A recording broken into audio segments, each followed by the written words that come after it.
world we call reality, but one we chose. And then, bit by bit, we immediately discover that we are signed over by our birth certificate to the ogres. I call them ogres. We know what ogres do. And as hard as it is to believe, our very own mother did it. She didn't know it because she was not only lied to, she was innocent and trusting.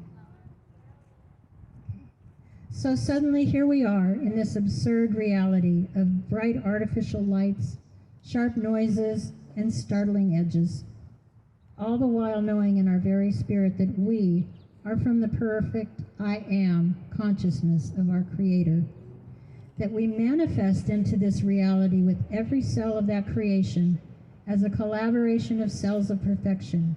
We know this. And yet we soon discover that if not already tinkered with by the ogres preceding birth, from birth on our vehicle, our body is simply here to be used by others. Not by our mother or father, but others in any number of ways. Many far more unfortunate than us in truly insidious, vile, evil ways, beyond our abilities to even imagine. For decades upon decades, most, if not all of you, know what I'm talking about and how very dark and deep it goes. Imagine our shock coming into this as innocent children who forgot our agreement and contract coming in. We don't seem to remember that our journey would be so challenging. No wonder we people get lost on our journey through life, not knowing our purpose, no roadmap, nor compass, not knowing who we are, what we stand for, a bundle of emotions and confusion about how to act, how to be, and what to do, how to fit in. So we comply. We feel shame. We submit. This uncertainty in our journey makes it perilous at the start because we have been betrayed on day one. Day one, when the ogres took us from our mother's water, from the birth canal to their birth, on their admiralty ship, their ship of state, their citizenship, and bonded us as chattel on the stock market to be waged on, gambled and bet on, abused. We are livestock to the ogres, but actually we're dead to them. Dead livestock. Imagine that. It's an oxymoron. And they think we're morons. And if we doubt for a second that we are not, realize the ogres do what they can and will to destroy any scintilla of self-empowerment, or objection to their intentions about us and our subsequent programming and conformance. Sounds like a rather bleak journey, yeah?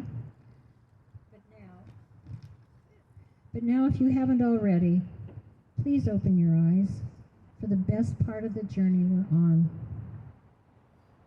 That journey, this embarkation begins anew once we shake off the initial shock and compliance and realize we can take command of our journey simply by remembering and knowing who we are.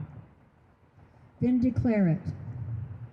When we are no longer a shipment to be bartered and sold. When we're no longer enslaved to every citation, regulation, compliance, code, and rule.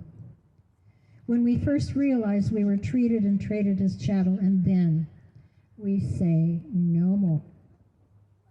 When our light comes into this vehicle and somewhere along our journey, we recognize and choose to listen to our spirit and our connection to our Creator. This becomes our driving force. Spirit stirring within us, unseen and voiceless, we are here now. We are fully present. We are your voice. We have heard our spirit as we become conscious and awake to the very reason we are here. We're here to make music and song with our voices, to run like the wind, to dance and move our bodies to the beat.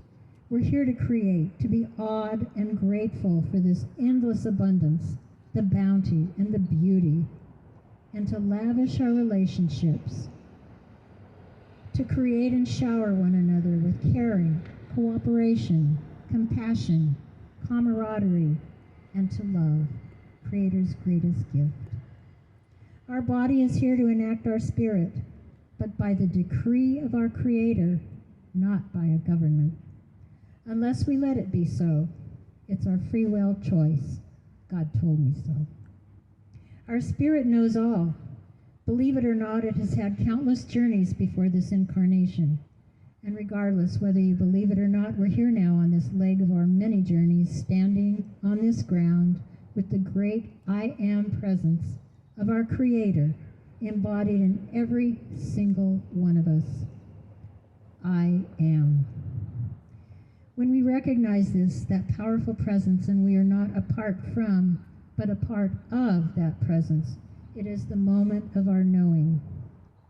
When we are asked, who is responsible for you? And we answer, I am. When we are asked, who is responsible for your thoughts? And we say, I am. Then we know, now we know, that that is the same I am presence. We are in charge, but not from the ego place, but from the I am place. I am. When on this journey we find words and symbols have new meaning, much more than we ever thought, until we pay attention. Paying attention is empowering. Take, for example, the word know, K-N-O-W. In the word know is the word know, N-O. When we know, there's a recognition that we can say no to all that we have innocently complied with and submitted to. Interestingly, also in the word no is the word now. So in our knowing, if not now, when?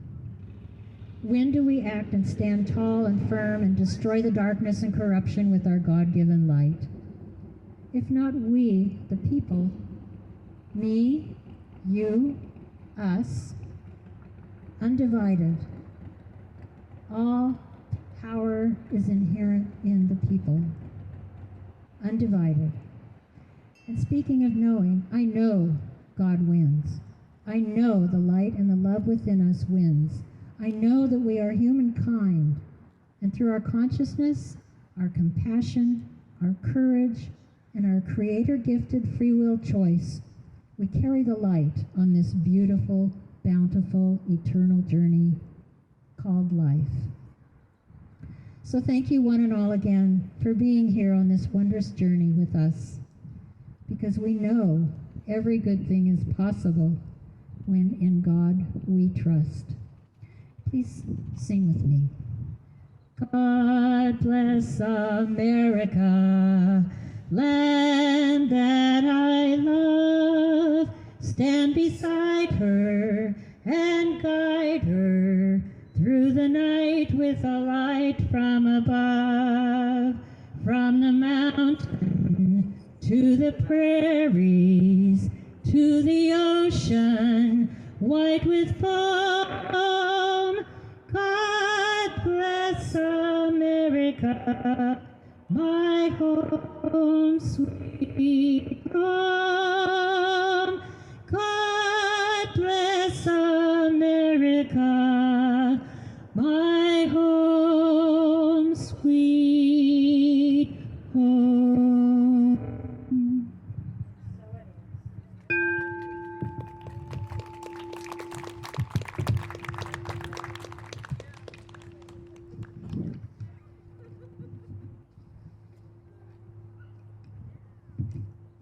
So what you've been hearing, and we'll play it again right now, is a portion of a speech by the 35th President of the United States, John Fitzgerald Kennedy, for those of you who weren't alive at the time.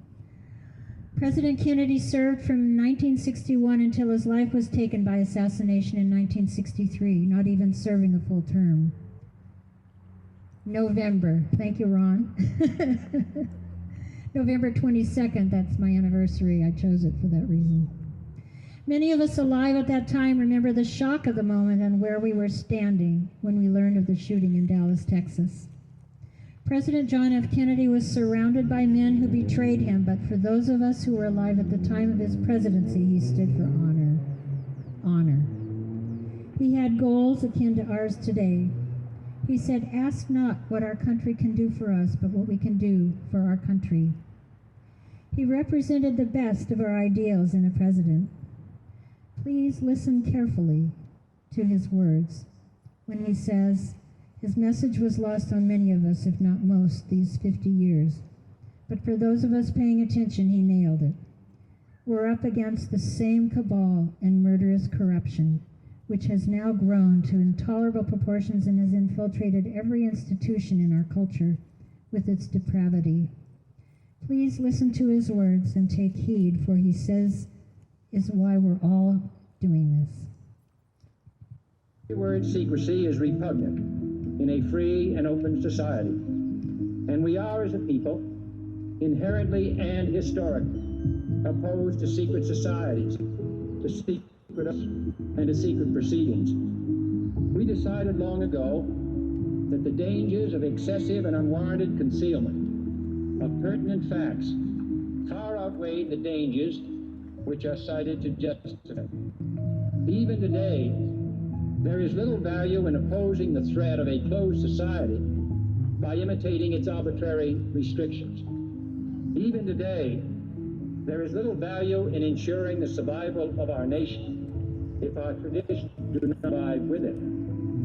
There is a grave danger that an announced need for insecurity will be seized upon by those anxious to expand its meaning to the very limits of official censorship and concealment.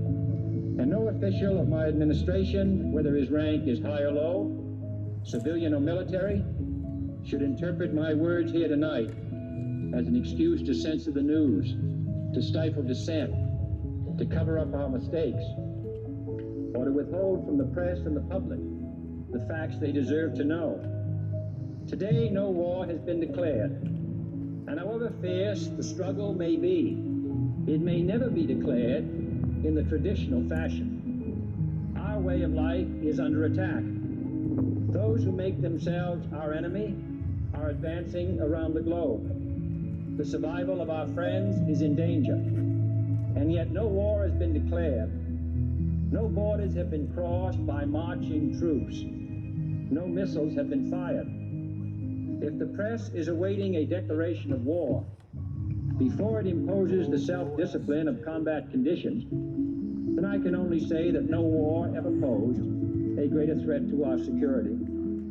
If you are awaiting a finding of clear and present danger, then I can only say that the danger has never been more clear, and its presence has never been more imminent. For we are opposed around the world by a monolithic and ruthless conspiracy that relies primarily on covert means for expanding its sphere of influence, on infiltration instead of invasion, on subversion instead of elections, on intimidation instead of free choice, on guerrillas by night instead of armies by day. It is a system which has conscripted vast human and material resources into the building of a tightly knit, highly efficient machine that combines military, diplomatic, intelligence, economic, scientific, and political operations. Okay, this is Mark. He's on our action committee, and he's going to read the names of the people who we have noticed and for the reason we're here, which is all of the Oregon senators and all of the representatives from the House. So take it away, Mark.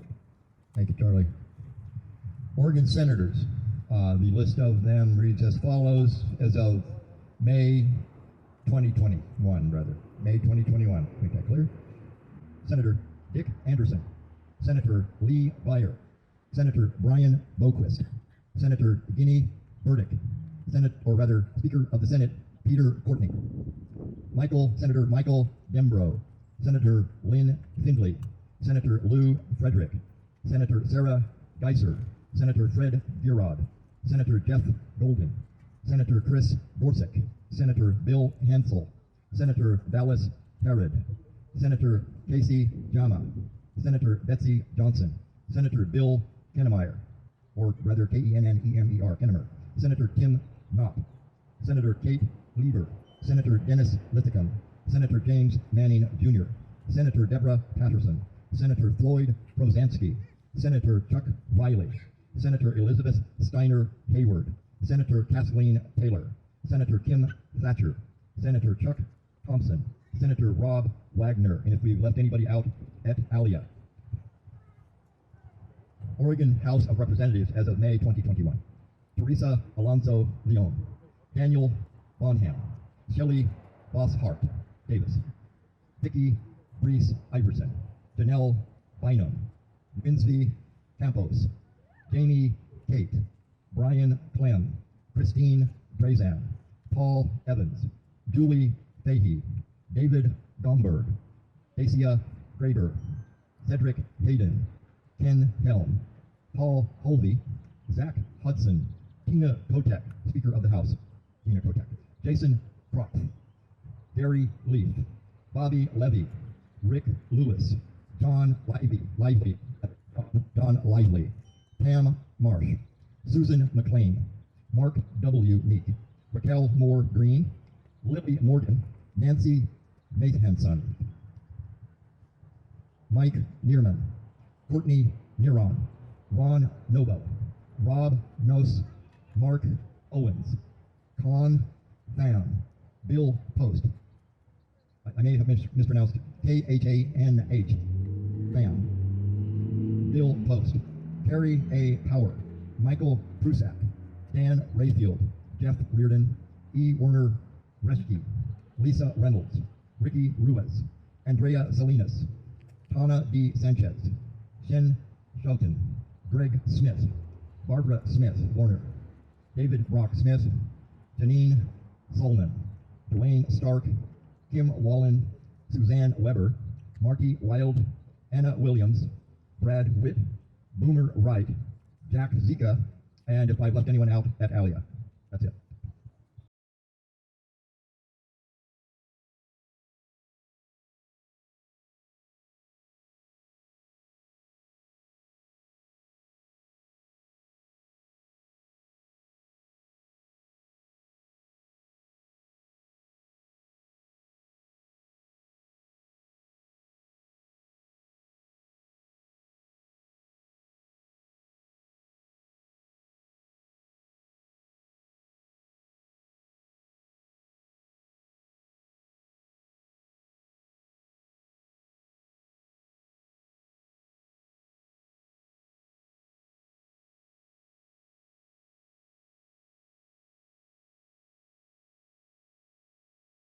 If you were a teacher, it's kind of like prison.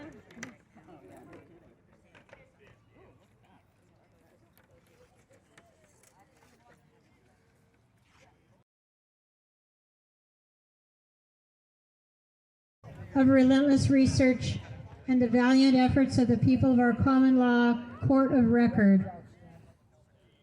Without appeal, as in Amendment 7, Article 3, a Supreme Court claiming original jurisdiction. While all but forgotten, the powers of the people's grand jury has jurisdiction in all law forms and supersedes all other governing entities, including the statutorily defined grand jury. Our court's process has involved the recording of our acts and judicial proceedings as relevant and transparent to all named and far beyond the scope of today's observation. The mentioned persons in this proceeding were noticed a total of 3 or more times, with each notice providing 3 times, 7, 14, 21, and then 30 days to deny our claims, thus their acquiescence. That includes all of the Oregon Senators and all of the Oregon House of Representatives. None of our claims responded to nor denied over the course of now over 60 days. Through the numerous steps of our lawful process and following our state of Oregon and the United States Constitution in addressing our grievances, we find each and all 90 so-named legislators guilty as charged. Now the penalty, using their own United States Commercial Code from their de facto law form 18 USC 3571 as a guide, the Department of Administration Services, The risk management, EGS, and others unknown, as shown to be their bonding insurance entity, is ordered by this court of record to pay remuneration to each member of the Oregon Statewide Jural Assembly in the amount of $250,000 by each of the 90 insured referred to, or $1 million to each member of our OSJA as authenticated by their status forms. Each guilty party will be personally liable and responsible to pay the penalty should DAS Risk Management or others not. These amounts were set by their own commercial code. Additionally, as they've been found to be without honor, they cannot hold a position of trust and are not considered bondable and insurable. They must vacate their office immediately. We will be providing this information to our Oregon Treasurer, Tobias Reed, as well. Should he or responsible others or DAS ignore our verdicts, we will add them to our growing list of noticed individuals, each notice bearing significant fiscal compensations to be paid by the people by these government employees. And I will close with a quote by Dietrich Bonhoeffer. Silence, face of evil, is itself evil. God will not hold us guiltless. Not to speak, speak. Not to act is to act. Cynthia? And before we finish up here, I would like to read Psalms 1 from the Passion Translation. What delight comes to the one who follows God's ways. He won't walk in step with the wicked, nor share the sinner's way, nor be found sitting in the scorner's tent. His passion is to remain true to the word of I am, meditating day and night on the true revelation of light. He will be standing firm like a flourishing tree, planted by God's design, deeply rooted by the brooks of bliss, bearing fruit in every season of life. He is never dry, never fainting, ever blessed, ever prosperous. But how different are the wicked? They are like chaff blown away by the wind. The wicked will not endure the day of judgment, for God will not defend them. Nothing they do will succeed or endure for long, for they have no part with those who walk in truth. But how different is it for the righteous? The Lord embraces their paths as they move forward, while the way of the wicked leads only to doom.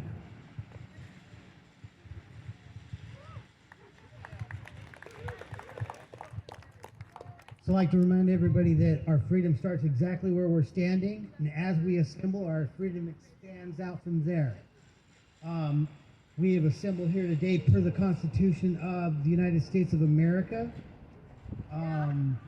and Article 1, Section 1 of the Oregon Constitution. That's where our power comes from. Well, it comes from God. They pointed out in the Constitution for us. We've notified everybody, FBI, CIA, everybody's been notified. Do nothing in secret. For you heard the JFK recording. We don't like secret society. We're not being secret at all.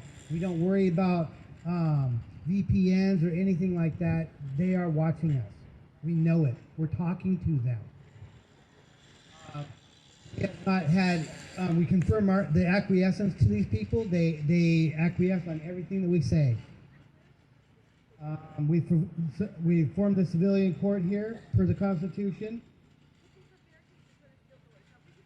Our civilian court here activates ex parte Milligan, which notified martial law on the state of Oregon here.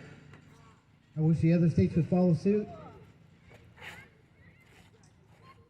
This is a Article 3 Amendment 7 court. We have a verdict without appeal now. You all signed it all today. Now we are going to get our remedy. I thank everybody for showing up.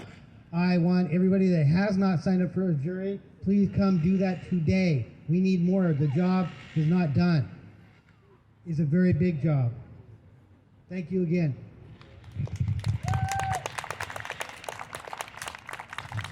I just want to take about 90 seconds, maybe 120, and teach you a simple spiritual song, non-denominational, all-inclusive. It does say the big G word, and it goes like this.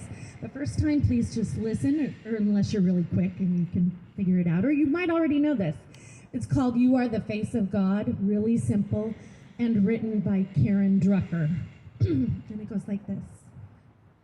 You are the face of God. I hold you in my heart. This is especially for our maskless. You are a part of me, which is all of us. You are the face of God. That's the whole thing in its entirety. So if we're going to do it twice more, so that we kind of master it by the end. So here you go when we're ready. You are the face of God. Sorry if that's not right for the men. You are a part. Wait, you are the face of God. I hold you in my heart. Always teachable. You are a part of me. You are the face of God. All together. You are the face of God. You are the face of God. I hold you in my heart. Hold you in my heart. You are a part of me. You are the face of God. Please remember that, because I know it gets stressful. And I know it gets hard, and you're on the front lines. They do not want to let go of this. They do not intend on losing here. And we do not intend giving it back to them. And then the bullets started flying. And then he jumps out of the car. And he's got both his hands up. And he got out of the car, and he had his hands in the air. He's like, just shoot me then. This is what you want, to shoot me. And they did. They shot him dead. With his hands in the air, and I saw it. I swear to God, he was just walking with his hands in the air, and they shot him. And they shot him dead, and then after he was down on the ground, they shot him 3 more times.